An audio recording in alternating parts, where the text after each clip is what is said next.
Wednesday, the 3rd of March 2021, and it's a foggy morning here in North Kirklees. I don't know where you are, but I hope you're going to have a good day, and good to see you all. It's been a while since we met, the personal committee, and I'm really pleased to see you all, be it virtually.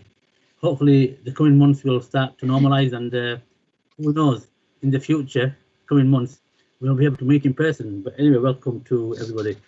Okay, have you got any apologies, Andrea? Councillor David Hall has submitted apologies. Okay, thank you. Any other apologies from anybody else, officers-wise? No. Thank you. Okay, membership of the committee. The membership of the committee is attached on the papers, and if anybody's got any declaration of interest, please let us know. Any minutes of previous meeting that we need to go through, Andrea? I think the minutes were attached, weren't they? Minutes from the 5th of March need approving. Yeah, so it's just a year ago we met last. So are they a correct record? Can I just have a nod or a show of hands or a thumbs up? Anyone with a memory? Are we okay? Yes. Thanks very much. I've just gone through the interest, but like I said, if there's any interest anybody has, please complete the forms and hand them into Andrea. Admission on the public. Shabir. Sorry, Yes, Shabir. yes. Just a question for all of us, really. We've got the pay policy statement on the agenda. Do any of us need to say anything about that as councillors? Out of interest, I will look at Deborah. Do we need to declare any interest there, Deborah, under item 7, pay policy statement 2021-22?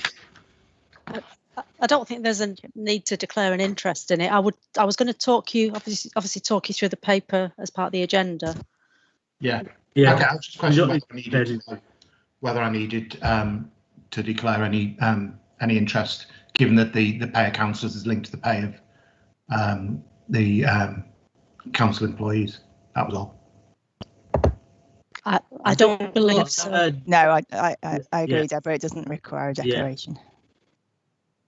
Yeah, so basically that's been clarified. We don't need to declare an interest. I think it'll probably be a given anyway. That it probably be, if Julie was here, she'd probably give her some technical background regarding the dispensation. But for the record, we don't need to declare an interest. Item 5, we don't have any deputations or petitions. No. No, Chair. No. Okay, and we've got no public question time. I've not been made aware of anybody. There's no questions. Okay, item 7, pay policy statement 2021-22, and this is in reference to council. So, Deborah, Lucas, over to you. Thank you. Okay, thanks, Chair. Thank you. So, Thank you. in line with our legal requirements under the Localism Act and the Code of Practice on Data Transparency, you'll be aware this happens each year, and we are required to publish an annual pay policy before the start of each financial year, and that policy has to be approved by full council. This report that I've set out today assures that we meet our statutory obligations, and it will be considered by council on the 17th of March. Essentially, our pay policy sets out how we remunerate staff in the organisation, how we approve any salary packages, in particular those that exceed £100,000, and how we will apply flexibility in pay where we have any recruitment difficulties. There's also a requirement for us to publish our what's called a pay multiple, and that's the ratio between the highest paid actual salary in the organisation and the median salary in the organisation. So all that is set out in the report. Like I say, it's statutory, it's factual stuff in there, but there are some key points that I would want to highlight to Personnel Committee from this year's policy. So first thing I would want to say is there are no material changes from our previous pay policy. So it is the same as in previous years. However, this year's pay policy does include data that relates to K&H, as the period that the pay policy covers is post-transfer. So we have included that data in this report because it is our pay policy for 21-22. I would also highlight that our current pay multiple, excuse me, is 7.89 to 1 ratio, and this is the same as last year. It hasn't shifted. Just to give you some kind of comparator, data on that. So it's broadly in line with our neighbours. Bradford are higher, they're at 8.9 to 1.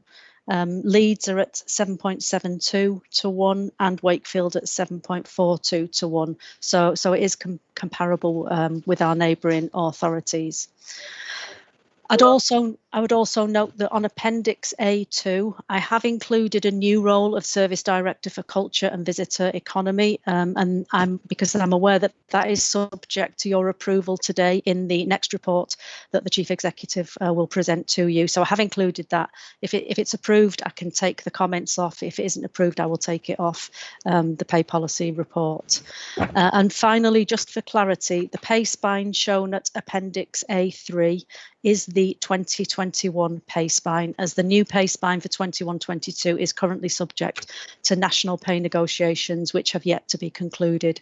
So that will be replaced by a new pay spine once the national negotiations are concluded.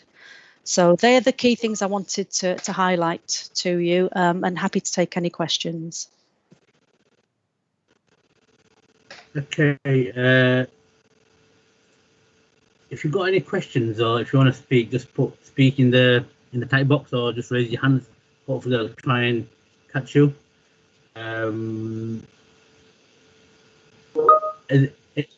Leslie, are you putting your hand up? I can see you putting your hand up like this. So Leslie, unmute yourself and please feel free to comment to ask questions. Leslie, over to you. Sorry, do you want me to come back and explain the ratio? Would that help?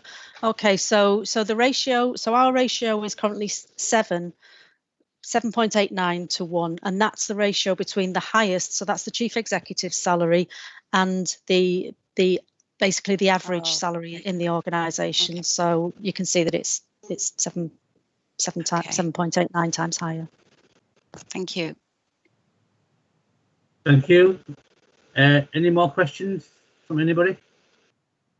Can't see anybody indicating, so I take it that we agreed to the recommendation that was in this report.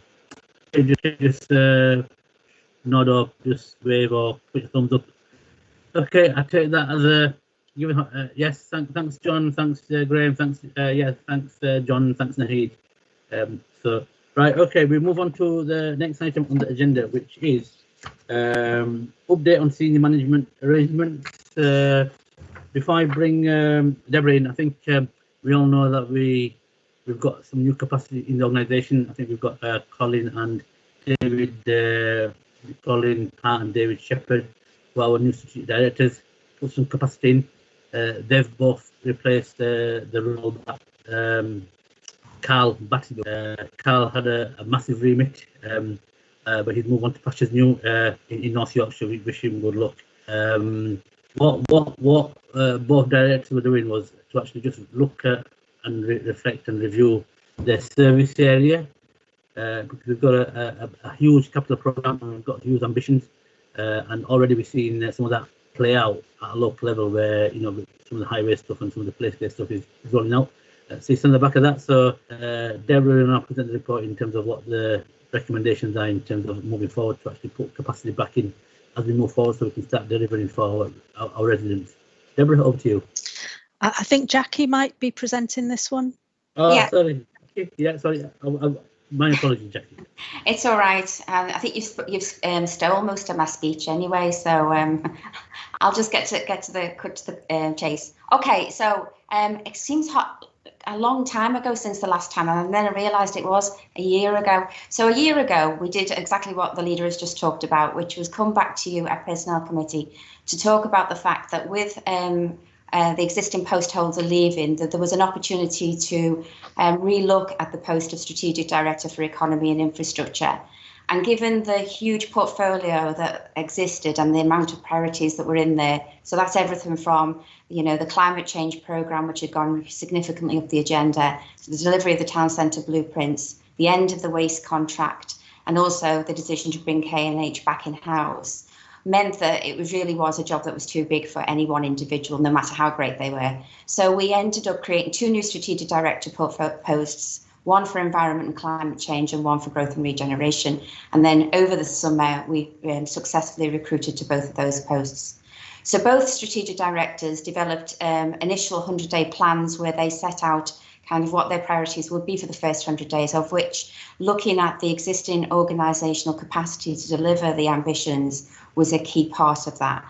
And in doing so, they were assessing from themselves whether their arrangements they had in place in terms of leadership and management made sense for them to deliver against those priorities. So having done that, there is within the report, it goes into a bit of detail about some of the changes that they want to make. But both service directors want to do a bit of alignment around the operational strategic areas so that they just make more sense for the individual posts going forward. There's structure charts included in the appendices for both environment and for regeneration and growth. And both of those indicate that they want to realign some of their service director portfolios. So the service director for environmental strategy and climate change wants to ensure that we have got a focus on recovery in terms of establishing the council's visitor economy, culture and tourism services.